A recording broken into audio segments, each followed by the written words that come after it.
Star 6 coming in for his next solo manoeuvre, the very punishing Longchabac.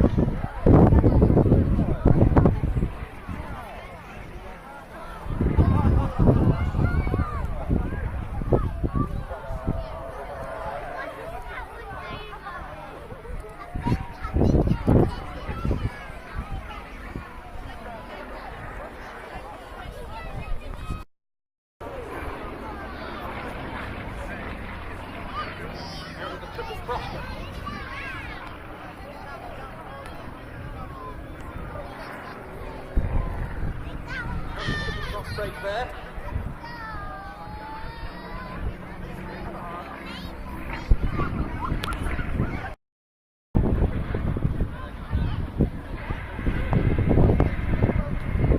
There we see Aerostars 2, 3 and 6.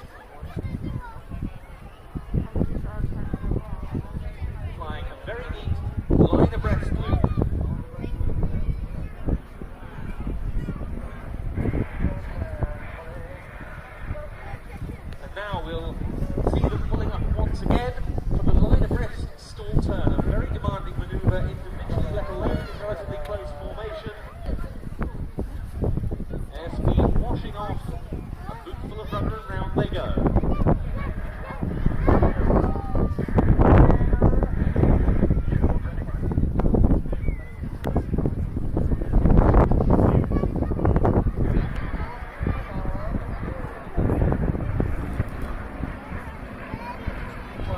Star 4 today is Andy Hammond.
Just hear how quiet the 747-8 is.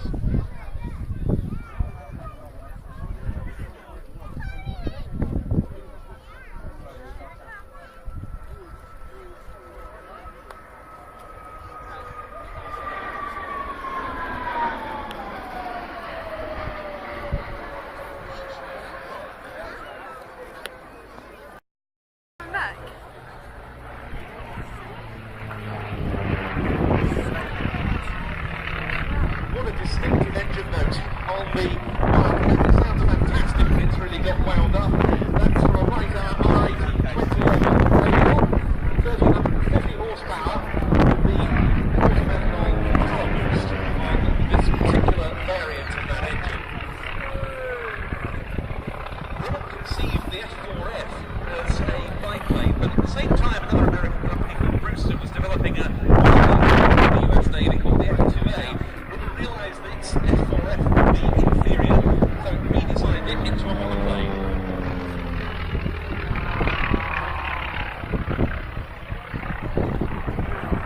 But that aircraft too wasn't especially good, so they redesigned it again into something called the F4F3, which given squared off wings and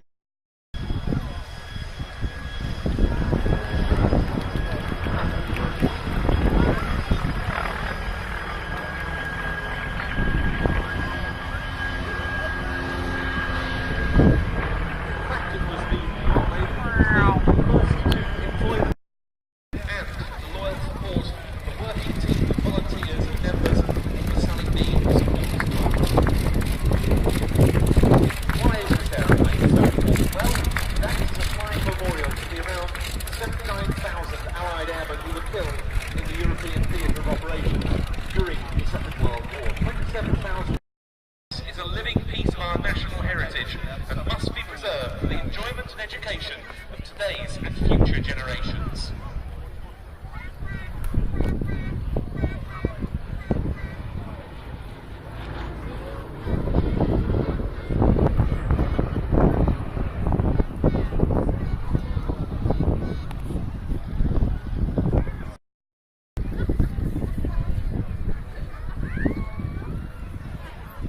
Now, whilst a B-17 in the air is a rare sight these days, back in the day, back in the latter stages of the Second World War, it have been a very familiar sight in these parts. Experience that helped turn the B-17 into the aircraft it became, heavily armed with better bomb aiming equipment. The B-17 became known as the Flying Fortress by virtue of the heavy armaments that it carried. And the thinking of the day was that large formations of these aircraft to and from Germany and those far-flung destinations that the tide began to turn. Mondor's opening there on this pass. Maximum normal bomb load on the B-17G model, which this is an example, £8,000. This is what I'm saying, in spite of the fact that the aircraft receives no official support. It may be based here at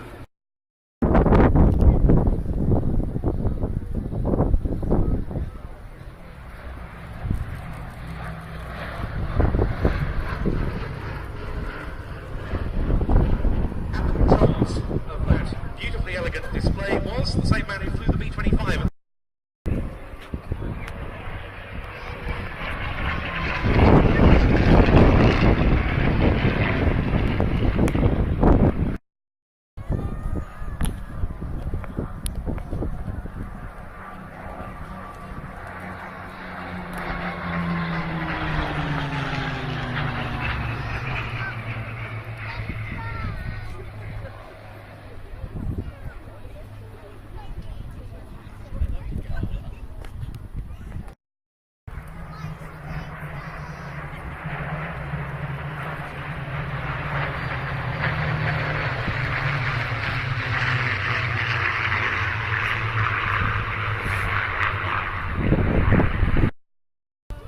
Sprint wire.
Taking on Dave Harvey in the Hurricane. Their tail chase sequence. Then in the Spitfires, those have already landed. Carl Schofield in the Fighter Collections Fixed Wing Spitfire LF-5B. We have the indefatigable